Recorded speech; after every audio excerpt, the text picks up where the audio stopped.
Welcome, everybody. This is Dr. Mark Gordon in Sioux Falls, South Dakota, and we're going to be talking tonight about NRF2, why it's such an important deal, why you're going to be hearing more and more about it, and why we feel that we are on the cutting edge or the tip of the spear, so to speak, when it comes to this NRF2 technology.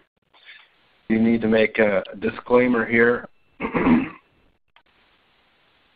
that this cannot be recorded in any way, shape, or form. If you have people who you don't have on this tonight that you wish were on, don't worry, we'll be doing more of these. And the message just keeps getting better and better as more and more research comes in. So we have to get back to the basics to have a discussion here about NRF2, and that is oxidative stress. What exactly is oxidative stress? Oxidative stress is a disturbance in the balance between the production of reactive oxygen species, otherwise known as free radicals, and antioxidant defenses. So for example, we're all exposed to oxidative stress on a daily basis, and our ability to fight that oxidative stress determines how much of an effect the oxidative stress has on damaging our cells. And if you look at the main actors that cause oxidative stress, those free radicals, they're listed here. There's the superoxide anion, peroxynitrite, hydroxy radical, and hydrogen peroxide. Now, the chemical reaction that you want to see go through is when your body utilizes oxygen and it finally gets converted to water and oxygen again. And there are these intermediate steps, these intermediate molecules that you go through the process to get to the water and the oxygen. These molecules, like for example superoxide anion and peroxynitrite, are extremely toxic molecules that cause significant damage. These are the free radicals. The ones in red here are the free radicals. And they're the ones that if they build up in significant quantities will cause more and more damage to your cells. Now, there are certain things that catalyze these different reactions so that you can get to the inert substances at the end, the water and the oxygen. And those things happen to be superoxide dismutase, or SOD, glutathione, and catalase. And so if you're deficient in these things, then these free radicals have more of an ability to build up and cause damage in your system. But if your SOD, glutathione, and catalase are up to the levels that they should be, you should catalyze this reaction all the way to water and oxygen with minimal, if any, production of these free radicals that cause the damage. So eating food causes free radicals to build up in your system, just everyday life. But if you're deficient in the SOD and the catalase and the glutathione, you're going to have problems as those free radicals cause damage to the cells. So in addition to just normal metabolism and eating, there are other things that cause free radical damage in our bodies. And here's just a list of some of those things. Smoking, alcohol, pesticides, poor diet, inflammation, pollution, drugs, radiation. I'm a cardiologist. I'm in a cath lab all day. I'm exposed to the x-ray tube when I'm doing my angiograms. And that concerns me. There's a cardiologist that I know who taught some of the anti-aging courses that I went through. He was an interventional cardiologist. He spent a huge amount of his life in the cath lab. Very clean living guy, ate right, exercised, did all the right things. And he had a screening of his carotid arteries one day, and he had plaque that was building up on the left, but no plaque on the right. And he thought about it for a bit, and he said, you know what? My left carotid is the one that is exposed to the x-ray tube when I'm doing my heart caths all day long. And so it only makes sense that I would have plaque build up there and not on the other side. So the radiation really does cause damage. And the longer you're exposed to it, the more damage it can do. Injury, trauma, aging, infection, too much and not enough exercise, all of those things create more free radicals, increasing the oxidative stress, leading to cellular aging, disease, and ultimately death. Now, what organ systems are affected by oxidative stress? Every one of them. And here is a list of some of the things that happen from oxidative stress with regard to these different organ systems. So in the heart, for example, which is my area of specialty, myocardial infarction, hypertension, cardiac fibrosis. I even read a study tonight about left ventricular hypertrophy, or thickening of the heart muscle, being related to oxidative stress. In the skin, psoriasis, dermatitis, melanoma. Kidneys, kidney failure. In the joints, rheumatoid arthritis, osteoarthritis, psoriatic arthritis. In the lungs, asthma, COPD, cancer, allergies, ARDS. In the brain, there's a lot of research going on right now about the role of oxidative stress in NRF2 in the brain. Oxidative stress leads to Alzheimer's, Parkinson's, ADHD, autism, migraines, stroke, cancer. In the immune system, chronic inflammatory conditions like rheumatoid arthritis, lupus, inflammatory bowel disease like ulcerative colitis and Crohn's, different types of cancer, multiple sclerosis. In the blood vessels, hardening of the arteries, atherosclerosis, endothelial dysfunction, which is the first thing that happens in the blood vessel as you start to develop disease in your arteries. Diabetes, chronic fatigue syndrome, aging, macular degeneration, retinal degeneration, cataracts, all of these things have as their root cause oxidative stress. So when you start to talk about something that has a potential effect on reducing oxidative stress, you can see why it has the potential to affect so many different conditions. So oftentimes people say to me, well, gee, if you have something that fixes all those things, it's got to be too good to be true because there's nothing that does all that.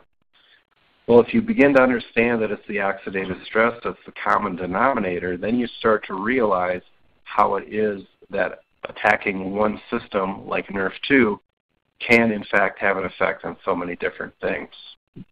Now, the way that we have historically tried to deal with this problem of oxidative stress is by taking antioxidant vitamins, things like vitamin E, vitamin C, beta-carotene, and so forth. And those types of antioxidants work like what's shown in this picture here. You have an antioxidant molecule. You have a free radical that's got an unpaired electron in its outer shell. This antioxidant molecule donates an electron, satisfies the outer shell of the free radical, neutralizes the free radical, but it's a one-to-one arrangement. So this antioxidant uses up its only available electron to neutralize that free radical, and it can't neutralize anymore. Well, so for decades, what people did who were health conscious was started taking these types of supplements, vitamin E, vitamin C, beta-carotene, in large quantities, thinking that they were helping to fight the free radicals that were causing the cellular damage. But we now have very large trials from very well-respected journals, such as the New England Journal of Medicine, the Annals of Internal Medicine, and so forth, proving that in large studies with tens of thousands of patients that taking excessive amounts of these vitamins may actually cause more harm than good. They actually increase the risk of certain types of cancer. In this study, it was prostate cancer. It can also increase the risk of heart disease in some people. So what we thought to be a good thing 10, 20 years ago turns out to not be a good thing. And the reason why it's postulated is because those antioxidants, when they neutralize those free radicals by getting rid of an electron or donating an electron, they themselves become antioxidants. And so the result of that is you can set off a chain reaction if you've got too many of these antioxidant molecules floating around. You can imagine if this antioxidant molecule becomes a free radical, it's going to go try to find an electron from another antioxidant molecule, and you can set off a chain reaction. So what you were taking as an antioxidant, when you take too much of it, actually becomes a pro-oxidant. So it's postulated that that's the reason why all of these studies showed a detrimental effect by taking excessive amounts of these types of antioxidant vitamins. So what we've learned is that these direct antioxidants cannot neutralize free radicals as efficiently as indirect antioxidants. And the indirect antioxidants are the SOD, the glutathione, the catalase, and hundreds of other compounds. And these are actually antioxidant molecules that your own body makes. They're not things that you take in from the outside, and that's why they're called indirect or endogenous antioxidants. So there is a better way. There's a better way to help improve the antioxidant enzyme levels in your body and thereby reduce the free radical damage that's occurring to your cells. And that happens to be through this new pathway that was identified in the mid-90s called NRF2. Now, prior to my introduction to this company and this product, I had no knowledge whatsoever about NRF2. And the reason why is it was discovered around the tail end of my medical training. And frankly, prior to Protandim, there had not been any NRF2 activating compounds available in any sort of clinical form. And so there was really no discussion of this at all through any of my medical school or residency or fellowship training. But it's starting to catch on now. And for some of you know that I've done a fellowship in anti-aging and metabolic medicine, and they are now starting to talk about this NRF2 pathway in those types of conferences. So you are going to be hearing more and more about this. So what is NRF2? It's a messenger protein. It's in every cell in your body. It activates genes. It's involved with redox balance, and it's a master regulator. Let me just show you schematically how this works. So if this is a cell surface, you have a NRF2 activator that comes and attaches to a receptor on the cell surface, and it causes a conformational change in this protein called KEAP1, which is attached to the inside of the cell membrane and to the actin molecules. And so when the NRF2 activator comes, it causes KEAP1 to release NRF2. So NRF2 then goes from the cytoplasm into the nucleus of the cell. We've got wonderful immunofluorescent staining techniques that prove that. And then it attaches to a segment of DNA called the antioxidant response element. And then it affects the genes downstream on that strand of DNA. And it either causes upregulation or downregulation of the genes depending upon what it is that they code for. And in a nutshell, what happens is it upregulates the good stuff and it downregulates the bad stuff. It upregulates the anti-inflammatory, anti-fibrotic, antioxidant enzymes, and it downregulates the pro-inflammatory, pro-fibrotic proteins. So you get the best of both worlds, more of the good, less of the bad. Now, there are several different compounds out there that can activate NRF2. And there are several different places in the NRF2 pathway that you can activate it. And this slide is to just remind me to tell you that there are so many different attachment points for things to cause an effect on NRF2 to either increase its activity or decrease its activity.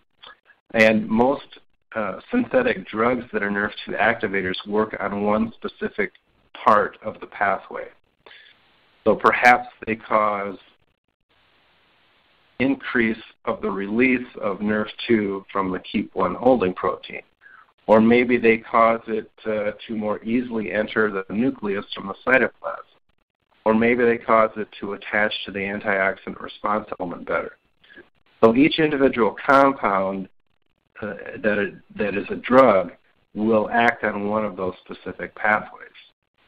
And one of the other things that you need to know about this NRF2 pathway is it's not turned on or turned off all the time. It works in a pulsatile fashion, and that's the way that it was intended to work. And by taking a NRF2 activator as directed, you will not turn that thing on 24/7. So some people have said that turning on NRF2 24/7 is a bad thing, and I would agree with them. And NRF2 activating compounds do not do it that way. They do it in this pulsatile fashion. Certain types of cancers cause mutations in the NRF2 pathway, either in the NRF2 molecule itself or KEAP1 or any of the other proteins that are associated with that. And through that mutation, sometimes these cancer cells turn on NRF2 24/7 in that particular cancer cell, and it's the cancer's way of trying to keep it alive for a long time. So people have said well, you shouldn't give NRF2 activators in cancer because you might make the cancer cells live longer. Well, the argument on the other side is that if you have a cancer and the cancer has caused mutations in KEAP1 and NRF2 so that the NRF2 is turned on all the time, you can't make that NRF2 be turned on anymore if it's already fully on. So it's like if the gas pedal is all the way to the floor, you can't push it any farther. You can't push it through the floor. And I'll talk a little bit more about cancer later in the discussion here tonight. But there's some controversy about cancer. We'll get to that. So why is it that I had not heard about NRF2 in my medical training? Because I did my medical training back here, and these are the studies that have been done on NRF2 published in PubMed, the National Institutes of Health website for medical research. And you can see that now by the end of 2014, there have been over 5,000 articles published about NRF2. We are just getting started with this. One of the things that's been proven is NRF2 declines with age, and therefore oxidative stress causes more damage. So why is that? Nobody's completely sure why NRF2 goes down, but it seems to become less and less active. And so they've proven this in animal models that the older ones have less NRF2 activity and subsequently have higher levels of oxidative stress. Now there are multiple companies and multiple universities that currently hold patents on NRF2 activating compounds, synthetic NRF2 activators. And you're going to be hearing more and more about these different companies that have all of these products that they're studying in specific disease states. For example, Abbott Pharmaceuticals and Reata have partnered up. Abbott is a big powerhouse in the pharmaceutical industry, and Reata is more of a small biotech company. Reata has a pipeline full of synthetic NRF2 activating drugs that they're studying in a variety of different diseases. And I'll talk about one of their drugs a little bit more in a moment. The only currently available NRF2 activating drug that's out there is made by Biogen Idec, and it's a drug called Tecfidera. And Tecfidera has been found to be beneficial in multiple sclerosis, and I'll talk more about that in a moment as well. So there are multiple companies, universities that have synthetic NRF2 activators, but there are natural NRF2 activators as well. And these are just some of the studies that have been done on Protandim, which is an all-natural NRF2 activator. And we've had research published in some of the most prestigious medical journals in the world, including Circulation, which is the journal of the American Heart Association. That's the article that caught my attention because I know Circulation, being a cardiologist, and I know that they don't publish studies about snake oil. So when I read this study about chronic pulmonary artery, basically pulmonary hypertension and right heart failure, and the effect that Protandim had, I was all in. I knew at that point that this was the real deal, and there was legitimate science behind it. So what is in Protandim? Protandim is a combination of 5 plants: green tea, turmeric, milk thistle, ashwagandha, and bacopa.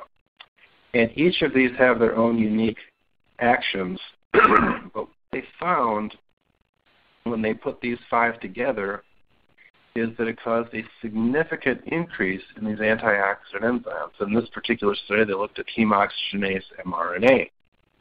And if you look at the individual ingredients, they have really little effect at all increasing the production of this. But when you put the 5 together in the combinations in Protandim, there was an 18-fold increase in the expression of this antioxidant protein. So it's not 1 + 1 + 1 + 1 + 1 = 5. It's 1 + 1 + 1 + 1 + 1 = 18. So there's truly a synergistic effect. So when I had a discussion with Dr. McCord about this, the developer of, the one who helped put this together, and I told him, I said, I don't understand why it is that there would be such a profound increase by adding these together.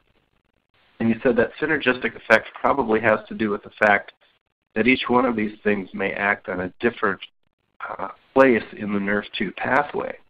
And by acting on a different spot in the NRF2 pathway, the 5 together can have a much greater an additive effect, and it's likely that that's why there's such a great increase in activity with the 5.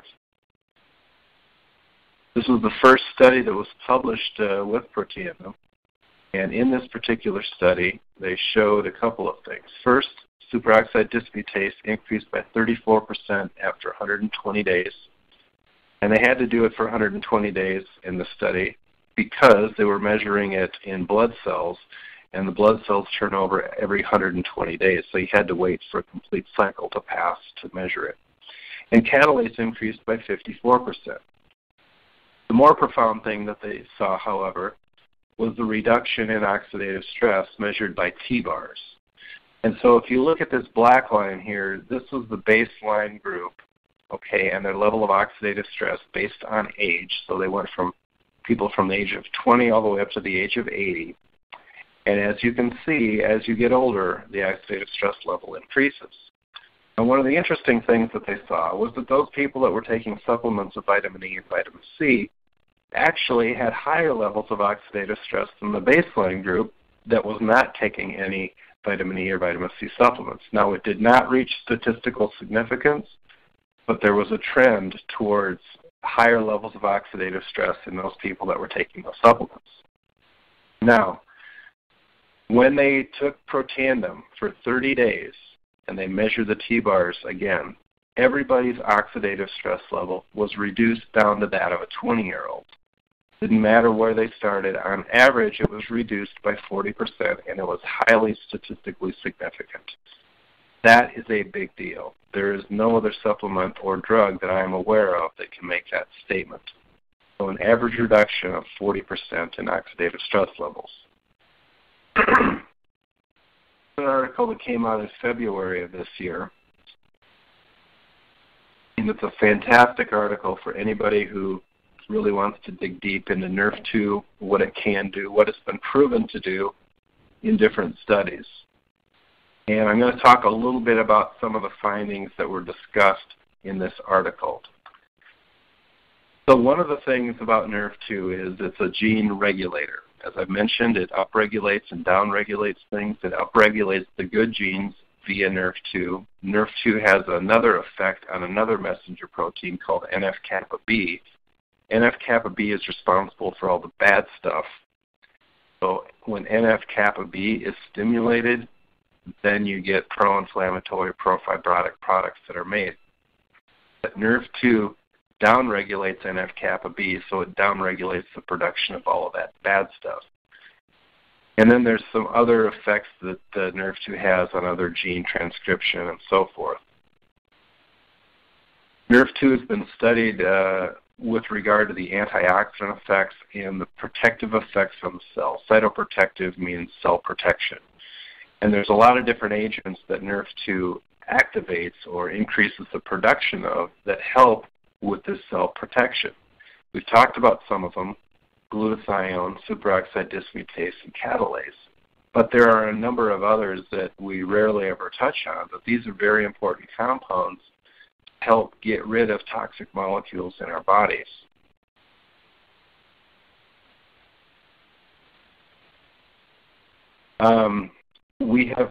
There have been studies with NRF2 activating compounds looking at cell protection in a variety of different conditions. Decreased susceptibility to cancers, many different types of cancers, protection from neurodegenerative diseases like Parkinson's and Alzheimer's, protection of lungs and lung disease, protection of the liver and the GI tract, and reduction in inflammation.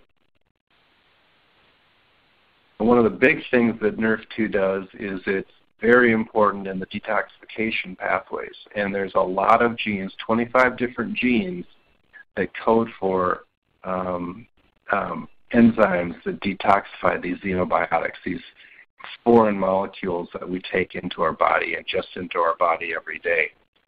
And one of the things that's critical in this detoxification pathway is glutathione. So NRF2 is the primary responder to toxins that are taken in and a variety of different things. There's only one individual, actually a couple now, but in the early days there was only one individual that I spoke to about NRF2 who knew what it was before I had a discussion with him. And that happened to be my brother, who's a toxicologist. He works for 3M. And I asked, how do you know about NRF2? And he said, well, it's critically important in heavy metal detoxification. So him being a toxicologist, he knew that.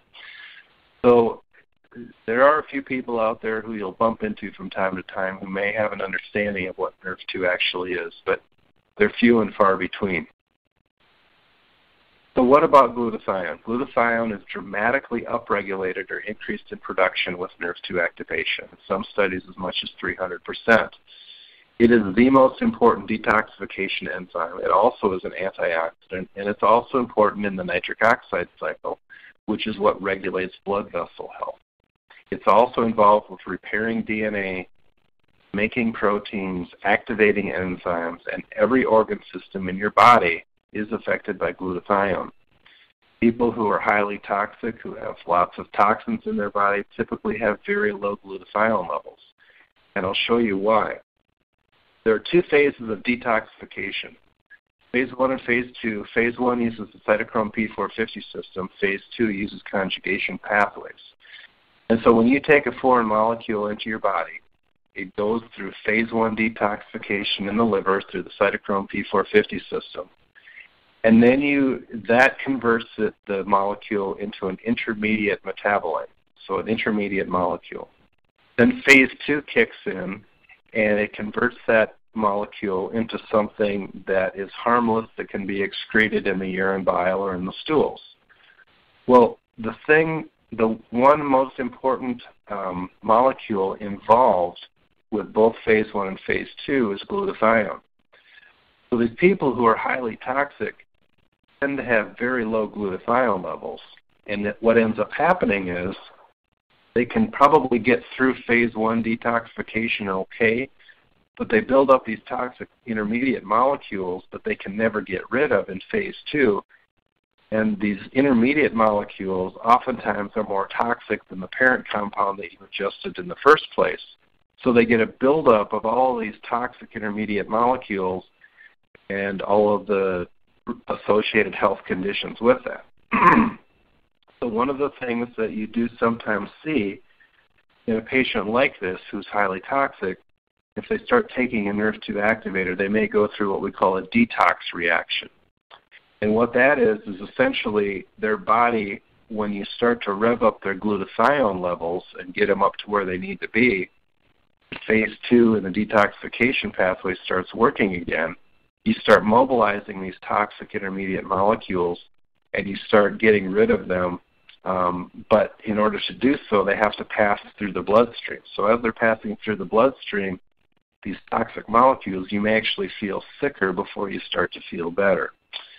So in people who have that effect, and it's rare, maybe 1 in 100, we typically tell them to reduce their NRF2 activator to maybe half or a quarter of a dose for a while until they can get through that detoxification phase, and then hopefully they'll be able to tolerate it from there on out. There are numerous anti-inflammatory effects of NRF2. It works through multiple pathways. I'm not going to get into all of them. Interleukin-1, interleukin-6 are pro-inflammatory proteins that are suppressed with NRF2. Interleukin-10 is stimulated by NRF2, and that's an anti-inflammatory compound. So this gets a bit complicated, but just suffice it to say that there are multiple anti-inflammatory proteins that are induced by NRF2. NRF2 and inflammation has been looked at in a variety of different conditions, from autoimmune disorders to asthma to neurodegeneration. I mentioned Parkinson's and Alzheimer's, pulmonary fibrosis, osteoarthritis, cardiovascular disease, and cancer. Mitochondria are the powerhouses of the cell, and if the mitochondria are not working well, people get very, very sick. And mitochondrial biogenesis is actually regulated through the NRF2 pathway. So people, again, who have very low NRF2 levels tend to not have good functioning mitochondria. And activating that NRF2 can get those mitochondria working. There's a lot of different theories as to why that may be, but it's an important thing to know because a lot of muscular diseases are related to mitochondrial dysfunction. So there's a lot of work going on right now with NRF2 to look at these mitochondrial diseases and see if there may be benefit there. Chances are there probably will be. There's another protein called AMPK that there's crosstalk between it and NRF2. AMPK is another anti-aging pathway that helps to monitor the energy levels in the cells. And one of the other things that NRF2 does is it helps with autophagy, which is removal of damaged cell parts. Basically, it's helping to get rid of the junk that can build up in your cells that can interfere with normal cellular function. Antifibrotic effects of NRF2 have been proven in the liver, lungs, kidneys, and that works through several other proteins. Cellular integrity and NRF2, there's numerous studies about how NRF2 interacts with this p53 tumor suppressor transcription factor to protect cells against the development of certain types of cancer. Longevity has been looked at with NRF2, and in general, what they have found is that those creatures that have the highest levels of NRF2 tend to live the longest within their species, and those with the lowest levels of NRF2 have the shortest lifespans. Neurodegeneration we talked about, they studied this NRF2 in Parkinson's and Alzheimer's disease, and also some other neurological conditions we'll get to. So here we go. Parkinson's, Alzheimer's, ALS, traumatic brain injury, multiple sclerosis, and nerve cell protection have all been looked at with NRF2, and there are articles, numerous articles, showing positive effects on all of these different conditions. I'm not going to go through all of these articles in great detail, but this one in particular talked about how NRF2 may be a multi-organ protector. This talks about the importance of NRF2 in immunological disorders. And in this particular article, they showed that NRF2 played an important role in Parkinson's, Huntington's, chorea, and other neurological conditions. It was important in stroke, and they found that oxidative stress played an important role in these neurodegenerative conditions and in Parkinson's disease. Neuroprotection is one of the big areas of research with NRF2 right now.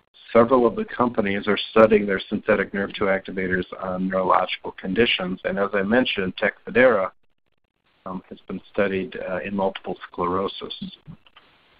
Just breeze through some of these here because we've got a lot of material yet to cover. For those of you that are keeping track, we're on slide 47, and I think I have 133 slides, so we got to get moving. These are some of the pharmaceutical companies and universities. These are the patents that they have on the compounds that are NRF2 activators. And this shows some of the different things that they're studying. Traumatic brain injury, concussions, so forth.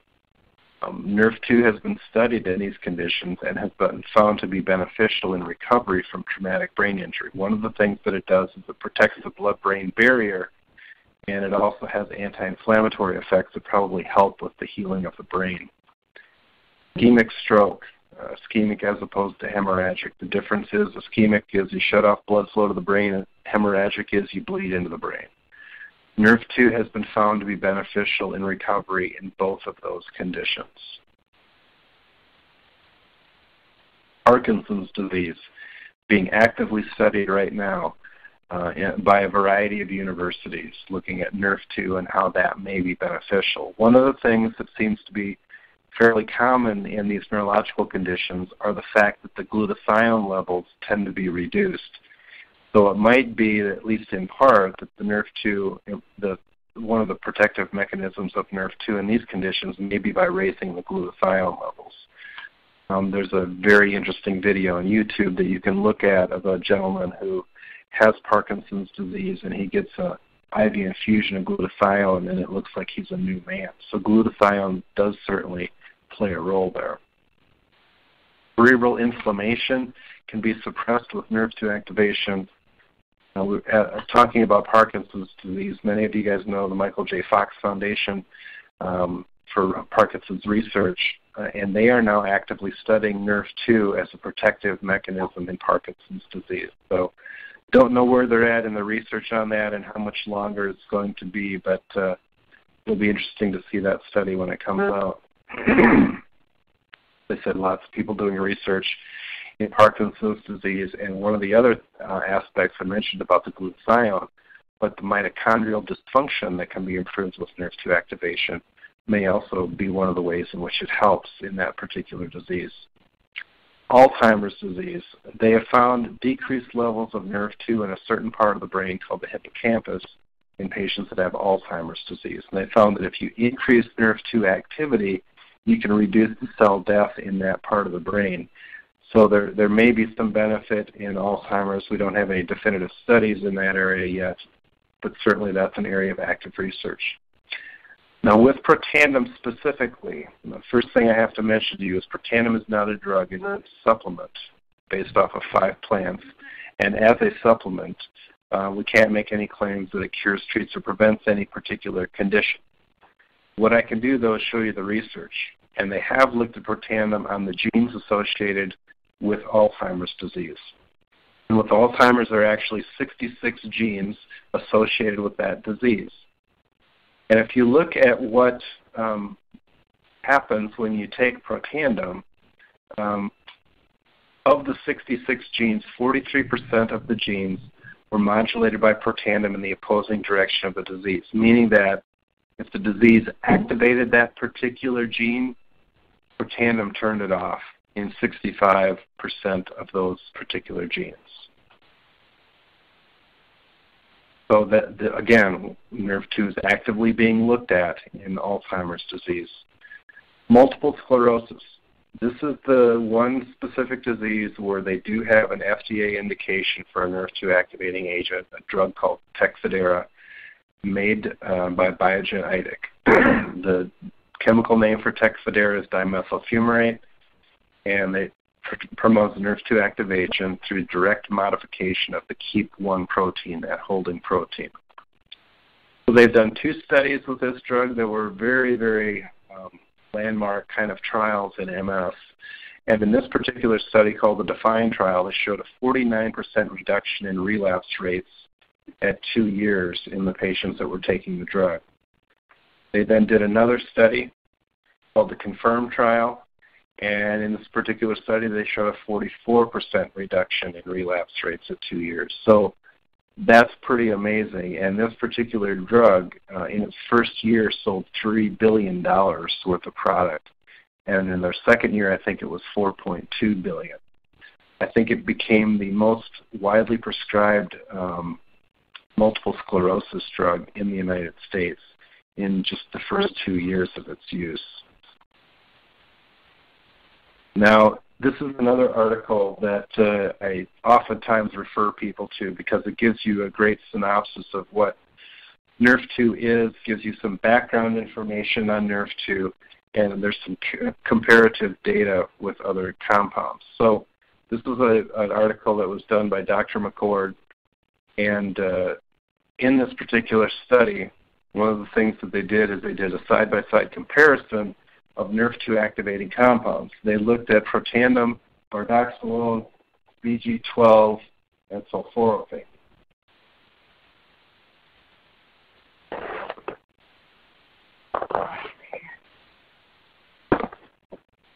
In this particular study, this head-to-head comparison, they looked at the ability of these agents to activate NRF2, how effective they were, and it was quite interesting what they found. So Protandim, in this first box, box A, had the highest NRF2 activation levels, even higher than bardoxolone, that's a drug from Reata and Abbott, and higher than dimethylfumarate, Tecfidera. And this is sulforaphane. This is the active ingredient in broccoli, which is also a NRF2 activator. But Protandim was actually twice as potent as bardoxolone and dimethylfumarate, or Tecfidera, in activating NRF2, and 6 to 7 times as potent as sulforaphane. And when I first saw this study, I was amazed, and I talked to Dr. McCord about it, and he said it's again because of that synergistic action and the fact that it tends to affect perhaps several different places in the KEAP1 NRF2 pathway, and by doing so you can get a much higher activation of NRF2. Now, that particular study was done by Dr. McCord at the University of Colorado, and some people will say, well, maybe he's biased because he worked for LifeVantage at the time. So here's another study that was a direct comparison between BG12, which is Tecfidera, this TBHQ, which is another synthetic NRF2 activator, sulforaphane, the broccoli ingredient, and Protandim.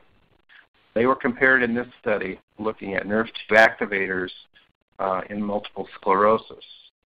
And this study was actually funded by Biogen IDEC, the company that makes BG12. Let me just read to you one of their conclusions. Our findings indicate that several NRF2 activators are able to significantly increase antioxidant enzyme production in oligodendrocytes. Interestingly, Protandim, a dietary supplement consisting of herbal ingredients, was the most potent inducer and therefore may be the most suited as a therapeutic strategy. That was not LifeVantage saying this. That was the researchers who got grants from Biogen IDEC who said that. That's pretty profound. So does NRF2 help nerves survive? It would appear so from all the research that's been done. And if you look at Huntington's disease, they've shown promise in the treatment of Huntington's disease with NRF2 activation.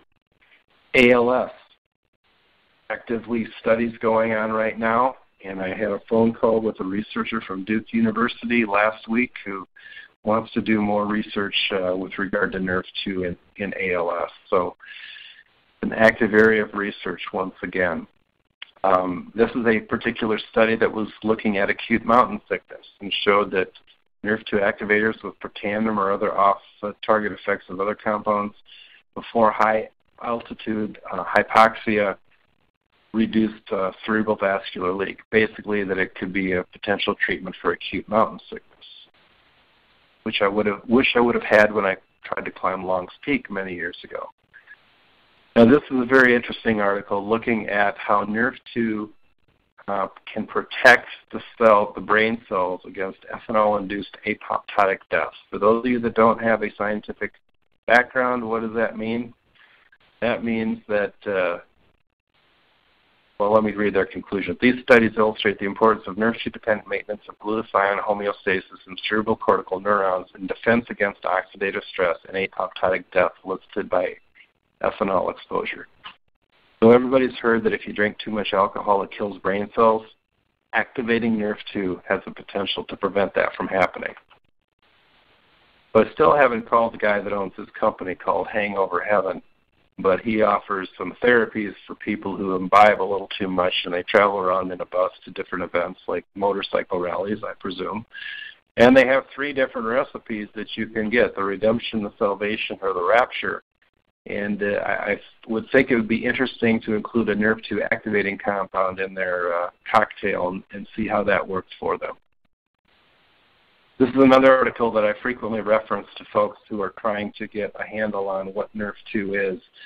NRF2, guardian of health span and gatekeeper of species longevity. It gives a great synopsis of what NRF2 does in the specific organ systems. So it'll go through the heart, the liver, the GI tract, everything, and tell you all the studies that have been done on NRF2 on organ-specific things. And this is one of their conclusions. There's mounting evidence across evolutionarily distinct species that the NRF2-dependent components are associated with longevity and extension of health span, meaning that the individuals age, but they stay healthy longer through their aging process. Now, this is from that first article that I mentioned that came out in February from Washington State. This is a table from that article looking at specific diseases where activating NRF2 has been found to be useful in prevention and or treatment. And this is a pretty wide list of things, from cardiovascular diseases, including atherosclerosis, ischemic disease, vascular endothelial dysfunction, heart failure, Neurodegenerative diseases, Alzheimer's, Parkinson's, ALS, Huntington's disease, we've talked about those. Cancer prevention, I've got a few more words to say about that towards the end. Chronic kidney disease, bardoxolone, the drug from Reata, was looked at initially in chronic kidney disease. It looked very promising, but they had some problems with side effects. Metabolic diseases such as type 2 diabetes, toxic liver disease, chronic lung disease, asthma, emphysema, pulmonary fibrosis, sepsis, autoimmune disease, inflammatory bowel disease like Crohn's and ulcerative colitis, HIV, AIDS, multiple sclerosis, and epilepsy. Now, this is a laundry list of a lot of different things, and again, their common denominator is oxidative stress as the root cause. So you can imagine, if you can reduce oxidative stress through the NRF2 pathway, how it is that you could affect so many different seemingly unrelated conditions. So being a cardiologist, I'm often asked, well, what does NRF2 activation do in the cardiovascular system? Well, we have studies that show that it protects endothelial cells from inflammation. So in order to get an atherosclerotic plaque to develop in an artery, you have to have two things. You have to have cholesterol and you have to have inflammation.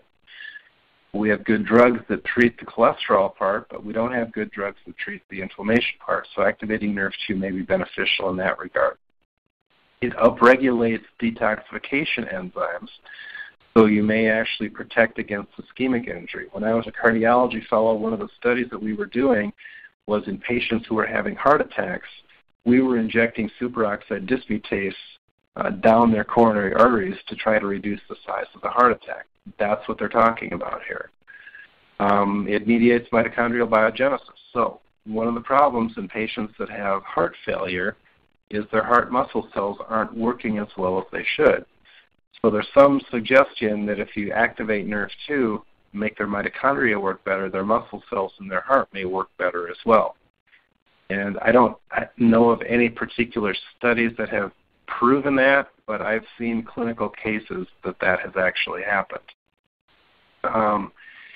So it reduces the damage to the cardiovascular system from oxidative stress, can prevent right-sided congestive heart failure related to pulmonary hypertension, and it can prevent intimal hyperplasia in vein grafts, or plugging up of vein grafts that are used for bypass surgery. Atherosclerosis is the bane of my existence. I deal with it multiple times a day, every day. Atherosclerosis is plaque buildup in the arteries, which leads to heart attack in the heart, stroke in the brain. So there are 19 genes that are associated with atherosclerosis. And this is another one of the genetic studies that was done with Protandim, and it looked at the effect that Protandim had on that.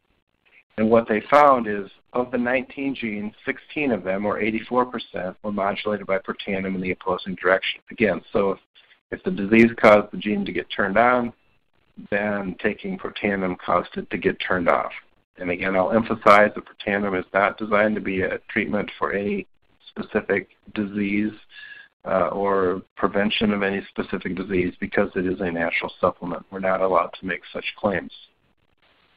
Now, I mentioned to you Reata. That's the company that's got a lot of drugs in the pipeline, some really good drugs that probably will find their niche for treating specific diseases. But their one drug, bardoxolone, that they were studying in kidney failure, they've now started looking at it in pulmonary arterial hypertension as a potential treatment. And that is a study that was done, and I believe it's already been presented. I have not been able to find the actual abstract from that study yet, but I've heard that it was a very positive study, and I suspect that there'll be more studies from them in that regard as well. Now, as I told you earlier, the article that really caught my attention about this whole NRF2 thing was this article right here, the one in Circulation. And what they found in this article, in this study, was that Protandim prevented the fibrosis and the capillary loss and preserved heart function in pulmonary arterial hypertension, which is pretty profound, and we could go into great detail about this, and I'd love to because I'm a cardiologist. But basically what they found is that when you cause pulmonary hypertension in this animal model, it always led to right-sided congestive heart failure. But if they treated the animals with Protandim, the Protandim seemed to have a protective effect on the right heart, probably by protecting those heart muscle cells so that the right heart did not fail. And so this was a review article that talked about looking at this NRF2 pathway as a potential treatment for patients with pulmonary hypertension. And there's a couple of ways in which that could happen. This article actually talked about protandim as a potential treatment. We can't do that, but these researchers can. And what they talked about was there's two stages that NRF2 activation may be beneficial in. The very early stage, the preventive stage, is when you start to get the problems that lead to the pulmonary hypertension, the thickening of the walls of the arteries in the lungs. That's something that you don't really know is going on until after you get the full-blown disease. But if reducing that oxidative stress can have a preventive effect on that happening in the first place, that's obviously the better way to go. But the other thing, and based on the studies that was reported in Circulation and some other studies, what these researchers said was that this antioxidant effect can be protected on the right ventricle, and they specifically cited the study that was done with protandim looking at that. They also believe that carvedilol and perhaps vitamin C may have a protective role there as well, but the research isn't as good with vitamin C. It's fairly good with carvedilol, but it was certainly shown in that one animal study, at least with protandim, but again, no human studies there. Another study that for me as a cardiologist really got my attention was this one that talked about how protandim can prevent this intimal hyperplasia that leads to buildup of blockage inside vein grafts when they're used for coronary artery bypass graft surgery. So if we look at these pathological slides, this box A is what a new freshly removed vein looks like. So this is the inside of the vein, this is the outside of the vein. So the intima, the inner lining, the media is the middle layer, the adventitious is the outside. So when you take a vein out of the body and you expose it to arterial pressures and arterial oxygen levels, the veins were never designed for that, and so the vein responds with this inflammatory response, and it starts to bring in all these inflammatory cells into the intima, and the intima thickens significantly. Here it's just a couple of cells thick. Here it's dozens of cells thick. And so this process goes on throughout the life of the bypass graft, and thus the bypass graft narrows from the outside in. So when they treated the same veins with protandim and exposed them to the same levels of oxygen and blood pressures, they had no thickening of that intima whatsoever. That was truly amazing. One of the other articles talked about how you can actually protect the human endothelial cells within the arteries. So the endothelial cells are the lining cells inside the coronary arteries, and they found that protandim had a protective effect against the oxidative damage that was done to those particular cells. Another study looking at the upregulation of the phase 2 enzymes with NRF2 activation and how that can protect the heart muscle cells. So this was the glutathione stuff, how that had a protective effect through NRF2 activation in heart muscle. There is a good article out there that if you want to get more detailed about specifically what NRF2 can do in cardiovascular disease, I would encourage you to pick up this article. It talks about several different heart-related conditions and how activating NRF2 may be of benefit in those. Now this is actually a PhD thesis that was looked at, where they looked at the role of NRF2 in mitochondrial function.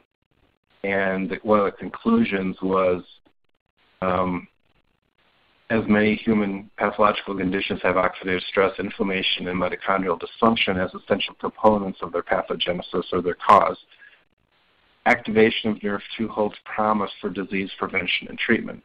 So remember I mentioned how mitochondrial disease may play a critical role in many muscle diseases, heart diseases, and neurological diseases. And there's new evidence to suggest that activating NRF2 may have a protective effect there.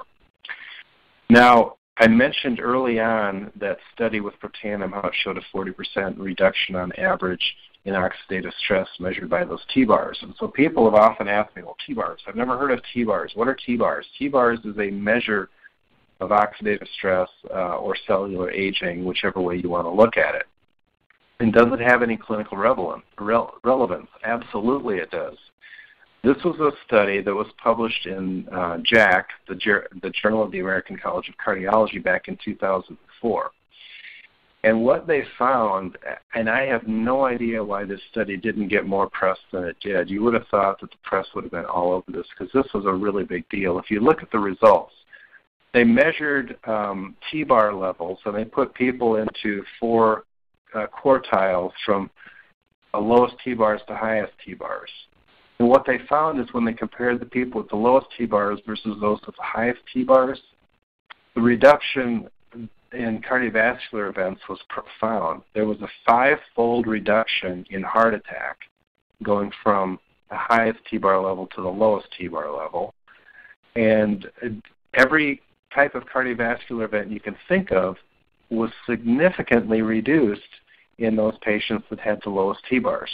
So would lowering T-bars be a good thing? Yes, it would seem that would be the case. And this article from way back in 2004 in the American College of Cardiology actually proves that. What about cancer? There's a whole lot of research going on with cancer right now. There's a lot of misunderstanding and misconception about NRF2 and cancer. And so because of that, there are people who feel strongly on both sides of the issue about taking a NRF2 activator during chemotherapy and so forth. And so I always leave that up to the decision of the oncologist who's treating the patient. He knows their condition and their problem much better than I. But I just want to go through some of the stuff that there is out there about cancer in NRF2. One particular study, again, a genetic study with protandim, looked at colon cancer, 28 genes associated with colon cancer. Of the 28 genes, 25 of them, or 89% of them, were modulated by protandim in the opposing direction of the disease process. So again, if colon cancer caused the disease to be turned up, protandim turned it in the opposite direction in 89% of those cases.